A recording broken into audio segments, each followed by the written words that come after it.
Alrighty, everyone, make your way in, find a seat, meet someone new, make a friend. All right, so next up, we have the amazing Daniel McNamara. So he's going to be talking about achievement unlocked, 2 decades of phishing research. So if anyone knows Daniel, he's been a massive contributor to all our defensive teams across the space. So I've met him in person for the first time after chatting to him online, I don't know for how many years, so that's great. So can we have a warm round of applause as he makes his way up on stage for Daniel, please.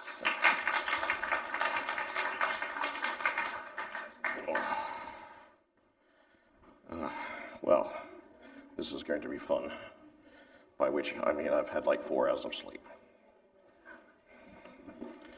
So, for the first time ever, I did actually write a presentation with speaker notes, which then failed to survive the transition to PowerPoint. So I'm once again completely winging this. So, as mentioned, I've been around a while. In fact, it's been more than 20 years for me. So let's get through this. First, as you may have read in the brief, I'm tying this to World of Warcraft, so let's meet my other half. I'm always a warlock. I like being a warlock. Having a demon to chase things down is my idea of a fun time.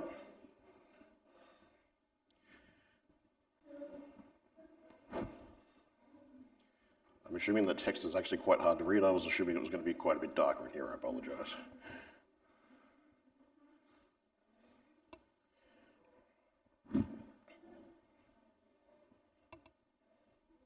And I have no signal. Awesome. Alrighty. So, why this talk? In my mind, dealing with phishing across the last 2 and a bit decades has much been like dealing with WoW raid bosses. You fight one, you lose, you fight it again, you find a pattern, you win, and there's a new one. And this pattern has gone for 20 plus years. It was also a really good idea about 2 a.m. the night before the CFP closed. I did not expect this to be accepted. OzCert then went and called my bluff, and now I had to write the damn thing. More importantly, this makes my WoW subscription a work expense. That's my argument, I'm sticking to it. 20 years of back pay should be great. So first, a quick confession. I kind of play WoW in single player mode. I know it's a multiplayer game, but I'm not the most social of people. That's a bit weird, right? Yeah, just a tad. So, 20 years. Here we are, 20 years later, phishing is still king. It really shouldn't be, but it absolutely is. It's still lists right at the top of all the primary entry points to pretty much every compromise we still talk about today. World of Warcraft now has housing, which for many of us will be the most affordable mortgage we'll ever have. I'm hopelessly addicted to working on both of them. I love puzzles. I'm not bad at them. I'm stubborn. And World of Warcraft and phishing are basically exactly the same thing. Because I couldn't write a presentation called Old Man Shouts at Industry and get that approved, I just want to put a disclaimer here. All these opinions shared in this are mine, not my employer's, past, present, or future. So let's talk about the grind. As I said, phishing is puzzles to be solved. To put some things in context, the work I do in the phishing space is primarily for consumer large-scale phishing, which is not a lot of sort of things people work here. A lot of the people here are typically defending your organization against phishing, your entity against phishing. My idea of analyzing phishing is going, how does this work structurally? How can we break this structurally? Not, how do I prevent this particular thing from hitting this particular organization? So just a little bit more larger scale, and I like figuring out how they actually function. And to that end, they're a fun puzzle to be solved. WoW raid bosses are pretty much the same thing. They have a bunch of different phases, they have a bunch of different immunities, they have a bunch of different things you need to solve in order to win the game. The thing is about fishers and raid bosses, you never really win. There's always a new one to be dealt with, which is kind of why it's addictive, because just as you get past the last hit, here comes a new hit, and you keep going because it's a new thing to solve, a new thing to work on. I really, really enjoy it.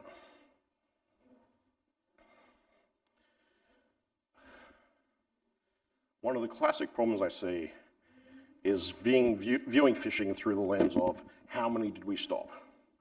That's not really the relevancy here. The real question is here, what did you learn from dealing with these incidents? What have you put in place to deal with those in the future? Have you learned anything about what is to come? And the fact that there is no end game. There's always a new expansion, there's always a new phishing setup, there's always something new coming down the pipe.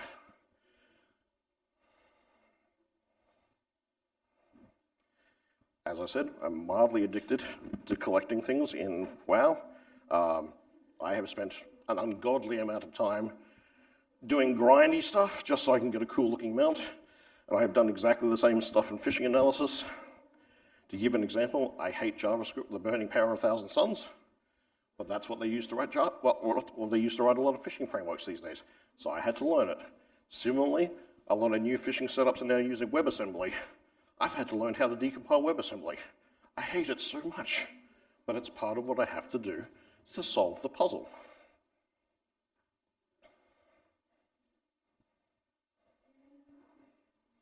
Alrighty, so let's talk about the beginning. Back in, I think, roughly 2003, I am old, my memory is going, that's how it goes. I was working for a small ISP in Canberra in the dial-up to ADSL transition phase, which I see from some of the faces here, you have no idea that actually occurred, which is great. Trust me, you did not want to be there. And we started getting these emails from Westpac going to our customer base. These were the very, very first phishing emails in Australia, possibly the world. And they were fun, they were interesting, they were puzzle. Up until then, most of the stuff I've been dealing with our client base was just spam, classic 419 scams, that kind of thing. This was brand new, a link to a website which kind of looked like Westpac, because at the time the web wasn't in a great shape. Not even official websites were not fun to look at. And so I got onto these things and I started documenting them in a blog, which some of you may remember, called Codefish Spam Watch.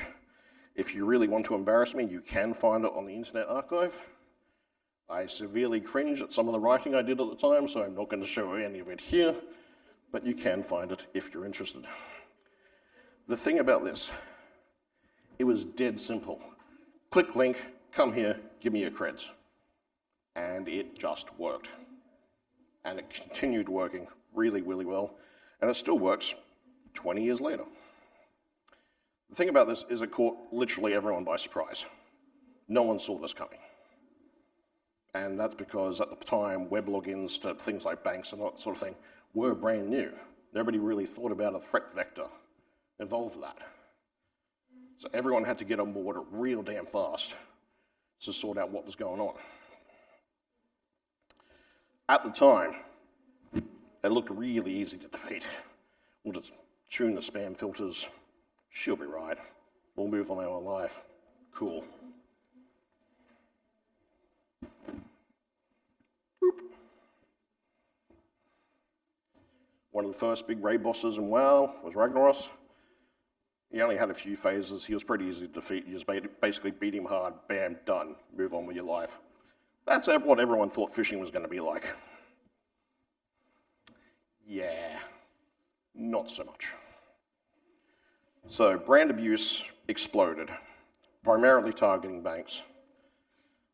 And not every bank was as prepared as the others, and they all pretty much started to scramble pretty well. All credit to Australian banks.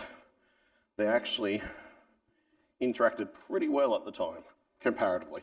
If you know anything about the financial industry, they tend not to like each other too much. That's the whole point, is they're trying to outcompete each other much. So having this sort of interaction, this sort of community to share what they were seeing was vital at this very early stage. And it still continues today, which is actually a really, really nice thing to see.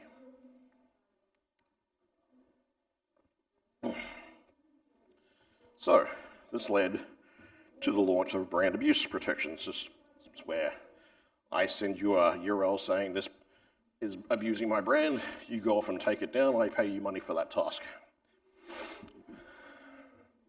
Spam filters improved, takedowns occurred, everything's looking good, solve forever again, right? Cool, right, move on. Oh yeah, not so much. So then came the swarm. It did not take long for the phishing ecosystem to become heavily commodified. Once the bad guys realized they could treat this as a business, then fragmentation within the ecosystem started. Little independent setups that focused on a particular item within the phishing started to come together. Individual networks that specialized in particular phishing setups arrived. Some of you may remember the Rockfish setup, which was incredibly complicated for its time and proved to be just an absolute nightmare for law enforcement to take down. Frameworks started to appear. So the early fish were pretty simple. They were just basic template rips of the site, a little bit of extra HTML form added, that's it. Frameworks started to appear where they didn't actually have to change the underlying processing code anymore. They could just change the template on top of it and sell that, just like you're selling WordPress and themes to be put on top of that. Really dirt simple stuff to do, and thus lowered the barrier to access for phishing. Then we start to get to about the 2010s. SMS phishing starts. I'm never going to use smishing. I don't use squishing, vishing, or any of those. Those are marketing terms. It does not actually affect how phishing operates, just the delivery mechanisms. This is where traditional advice on people avoiding phishing starts to fall apart. And I mean really fall apart. It was already pretty bad at this point. But when you start telling people, oh, just look at the URL, mobile browsers by default hide the URL bar to maximize screen size. Not useful advice to the average consumer. Just, hover over the link. You ever tried hovering over a link on an SMS? Does not work very well. So this rant will become relevant a little bit later. So yeah, huge swarm of things started. We are kicking off into serious phishing territory at this point. And this is where things start to go seriously sideways in the phishing space. At this point in time, almost all phishing has been focused on financial data, banking information. That's pretty much it. And that's all anyone really expected. And it's all right, we've got multi-factor now. Everyone's cool with that. Phishing solved forever. Excellent job, I can retire. Oh yeah, actor in the middle, phishing arrives.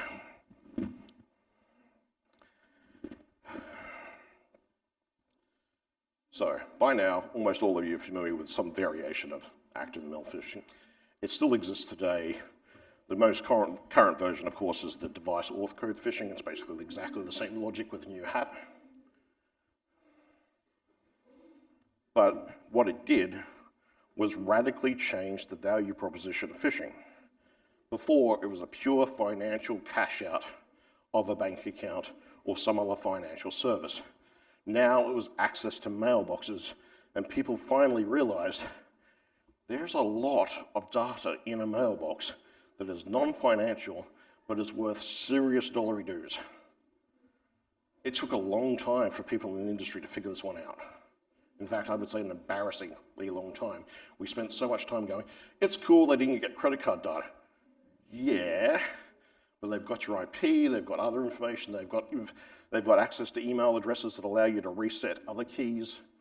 It became hugely popular and still is the primary vector for phishing right now. It also presented a vastly different remediation path. Stolen money is relatively easy. Someone claims it on insurance somewhere, someone may pay it back, someone may not, depending on the various liability factors. Pretty simple. Stolen data or compromised accounts that lead to compromised accounts that lead to compromised accounts, that's a lot harder to remediate and to figure out who the liability exists with, where it flows down the path. Things just broke badly in terms of how we handled this. So, you know, it's cool. Deathwing's probably not going to destroy the world with your password.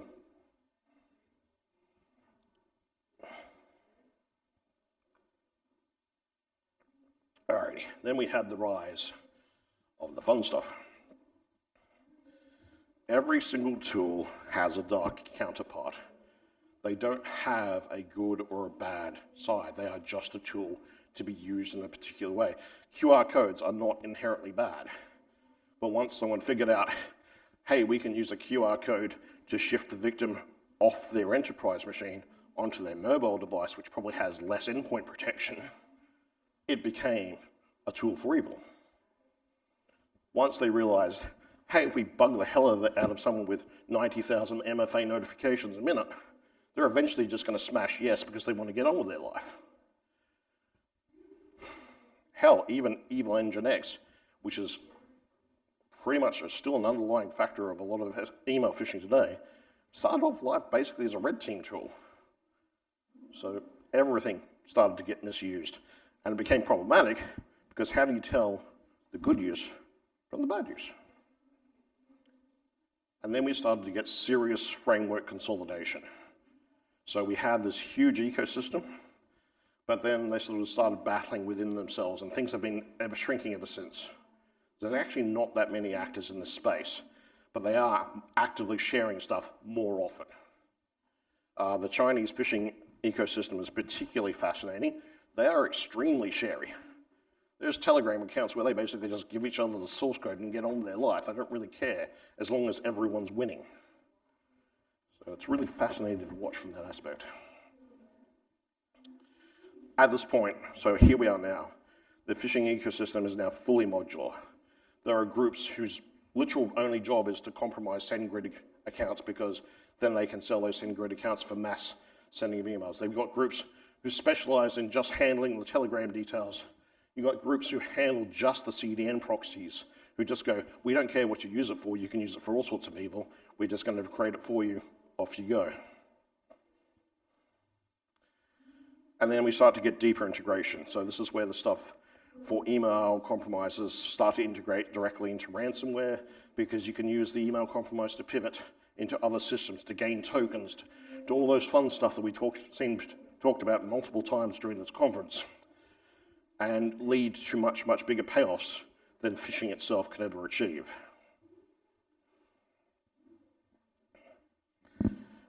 Like I said, everything can be corrupted and used for bad at some point. Is it even an OSCERT 26 talk if you don't mention AI at some point? I'm an old man. I regard AI as a tool. It isn't magic. It isn't a thing that will solve all crimes. But it is a tool. It can be used for good, and it can be used for bad. I use it regularly for a variety of tasks. However, I think it's best when it's paired with someone who knows what they're doing, because I've seen time and time again multiple mistakes being made in quite high quality reports that are based off incorrect assumptions during code analysis or other functions. So, while AI, great, it needs to be paired with knowledge bases that actually work. And this is a crime, I think, I see again and again in various ecosystems. So this goes for both attackers and defenders. At the moment, I love the vibe coding attackers. I've never had life so easy.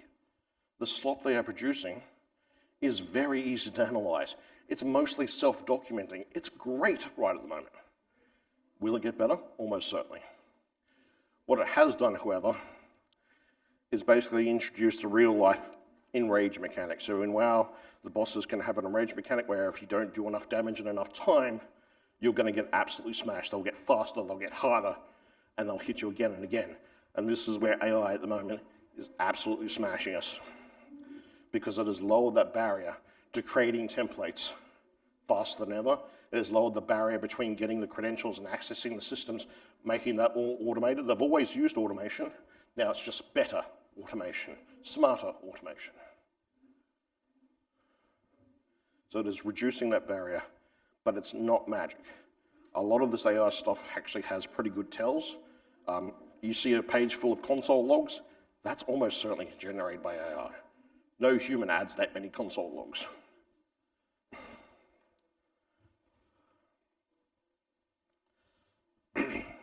In case you're wondering, none of my images are generated by AI, it's just me doing terrible, terrible things with WoW at 3 in the morning. So, moving from AI to humans. The whole reason why phishing still works is because we're human. And everything we create, including AI, is still touched by that humanity. Back in the 2010s, some of the talks I did, I came up with a concept called Frank. Frank in accounting is your ultimate problem. Frank is not evil, Frank is just trying to do his job, and he'll defeat your best security, often by accident. Frank is just trying to get ahead of life. And we never design for Frank. Technical controls are fantastic. Not saying ditch all your technical controls, they're part of what you need to do, but do not expect them to stop Frank. Frank will always find a new and inventive way around your technical control that you did not conceive of. So you need to prepare for the blast radius. And here's the real fun one. What has value today may not be what has value tomorrow. So we started off with stuff like banking and credit cards had immediate financial value. Then stuff within email accounts had immediate financial value. Now we're looking at things like the shiny hunters, Team PCP, that sort of stuff, who are looking to steal data because that has value, regardless of what that data is, simply to embarrass the company. I don't know what tomorrow's valuable data is going to be, and neither do you. It could be your API, it could be your AI token keys. They might sell off your token usage as a third-party service. In fact, I'm almost certain that sort of market already exists. So preparing for that can be tricky. You can't solve for Frank, but you can maintain them. Frank is basically like an elder god. You can't lock them away. You can't kill them. You can't destroy them, but you can keep them contained. And if they happen to escape, you can whip them a little bit. That's about it. I had to mention Leroy Jenkins at some point. It's required by law. Alrighty. So, let's bring this back to my tortured analogy and talk about your raid team when it comes to dealing with phishing. A decent raid team needs the right people in the right places. I'm aware I'm talking pretty much preaching to the choir on this, but it is something that I feel needs to be reinforced time and time again. Awareness is not useless. Awareness is great for DPS, doing chip damage over time and gently reducing the boss's health. However, you cannot kill a boss with DPS alone. You need other things to help bring it down. Your technical controls for your tanks, they're the ones that take your broadest impact, do the most damage, but they have limited structural ability. And once they're out of energy or rage, they pretty much lost. They need other things to back them up.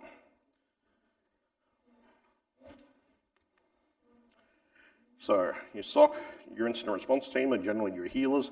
They're the ones either laying down things that are going to try and help you out, or they're the ones that are trying to remediate immediately after the blast radius has occurred. And finally, you need leaders. Generally speaking, and this is not a rule of thumb, golden rule, this is generally your threat intel team or your red team, people who have worked on how could they get us, how are they getting us, what information do we know about these people, and what can we plan ahead to deal with, and just work from that.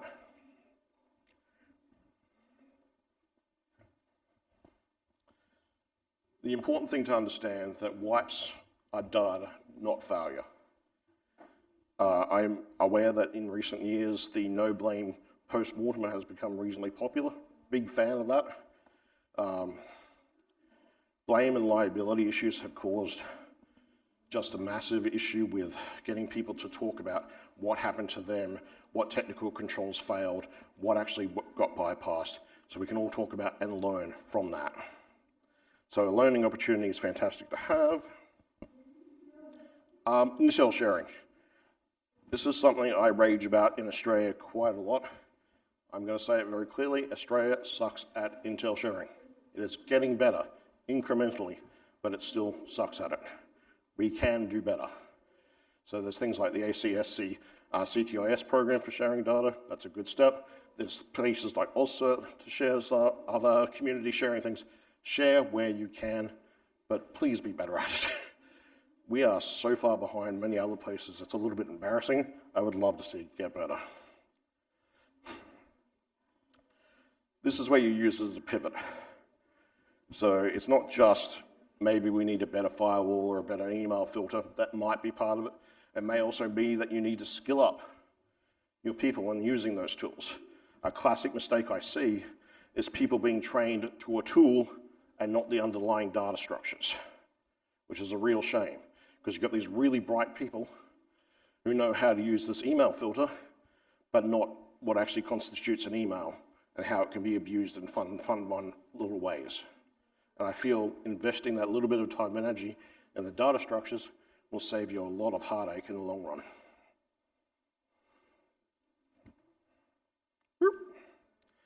All right, a wipe will happen. You will be done at some point. I'm pretty sure I've been phished at some point. I don't know if I have, but I'm pretty sure it's been 26 years, or 23 rather. I've been done at some point, I just don't know it.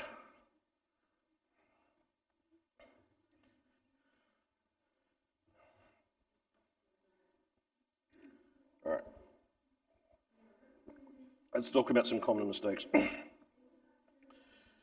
Expecting awareness to tank the problem is not going to work. So this was actually touched on during this morning's plenary by the AusCert leader, which I can't pronounce his name, and I will not embarrass myself by trying to. Simple awareness alone, it's been 23 years, it's not going to work. Worse than that, much of the advice we're giving is still outdated. The whole concept of, oh, it'll have bad grammar and bad spelling, that's been dead for about a decade. It was dead long before AI appeared on the scene. It was not useful advice 10 years ago, it's not useful advice now. What is good advice is it might not sound right. Humans are amazing lie detectors. Things don't sound right, and even with AI, even with really, really good AI, as it is now, there are tells that make people go, that's odd. And this is where encouraging people to go, report that's odd is a good thing to have. Your technical controls can only handle so much. Admit that they will suffer defeat. No matter how good a vendor you have, you're not going to get much further than what they can tank at this point in time. Your SOC and your IR teams are running low on mana. They are absolutely desperate for help.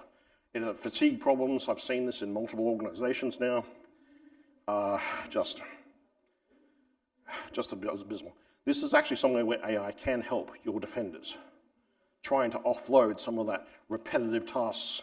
As long as that tool has been designed in conjunction with the people using it, you can make their lives infinitely better to make this smoother and to get through things faster and to even automate some of it.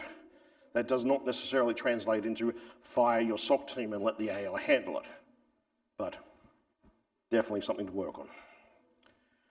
Trust in the raid leaders is really, really important, but it cannot just be expected. They must earn it. And if they lose that trust, it is really damn hard to get it back. So if you're someone who is in the position of leading people through an incident or dealing with these mass events, you really need to then do autopsies afterwards and ask what worked for other people, what didn't work, sort of maybe some pseudo anonymous surveys to get an idea of what sort of communication methods didn't work. Because as humans, we tend to think, I said a thing, that person obviously understood what I said. And that's not the case. One of the things I do a lot these days when I'm talking to someone is try and get feedback to understand that they heard what I said. And if not, do I need to say it better? Not necessarily, are they dumb? It's just, I didn't word it the right way.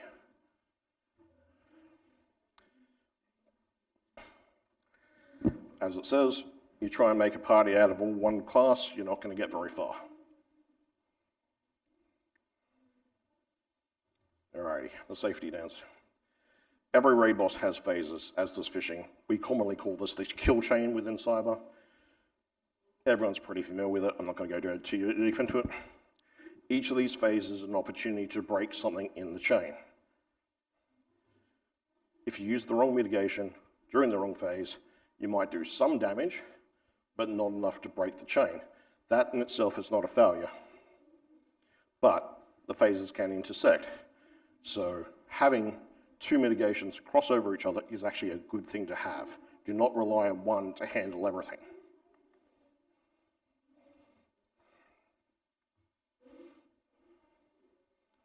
All right, there is no one-shot option. You can't out-level phishing. One of my guilty pleasures in WoW is to over-level myself and then go and absolutely stomp an old raid because it's super fun to do. You can't do that with phishing. Anyone that claims otherwise is trying to sell you something, which I assume means I'm about to be lynched by every vendor here.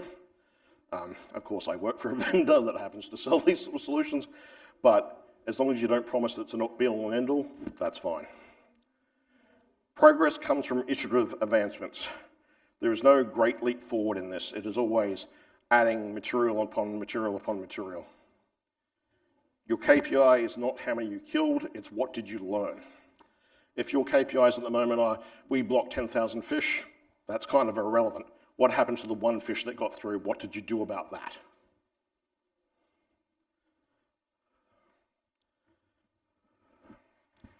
All right, let's get through this.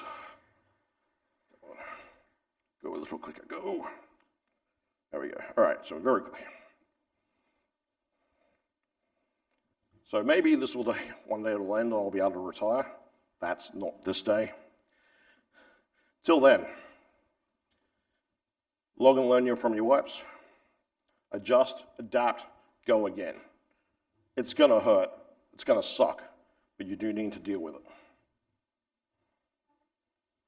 I don't know why the clicky does not want to work. There we go. And then, despite what I said, this is not a single player game. You need people to help you. I can't do all this alone. I work with a great team of people across the last 23 odd years. I would not have gotten as far as I have without them. So it's important to have that in place.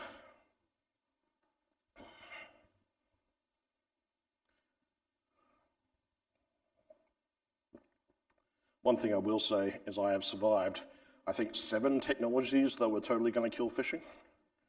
If one of them could totally kill phishing today, that'd be fantastic, but not so much. So I think I'm almost out of time, or basically. Yep. Lovely. Thank you, Daniel. Can I have a round of applause?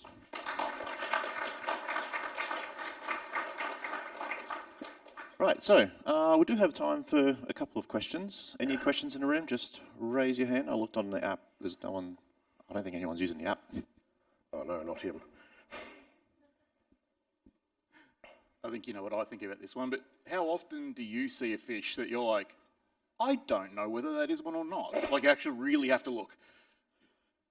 So the fun thing with that, of course, is the more targeted a fish is, the harder it is to check whether it is actually a fish. But the fun thing about that is almost everything people think is targeted is not that targeted to them. But there has been a few in the last year or so where I've had to stare at it and going, what the hell is this doing? Because I don't have enough data points. A classic example was late last year. I came across one, I could not figure out what it was doing until I realized it had buried all of the logic into a WebAssembly binary. It was not running in JavaScript, it was not running in PHP, it was doing it all in WebAssembly, which is a brand new fun frontier for disassembling this sort of stuff. So yeah, it definitely happens. But I'm stubborn, I like to figure things out. Cool, maybe time for one quick question. That's terrifying. All right. Oh,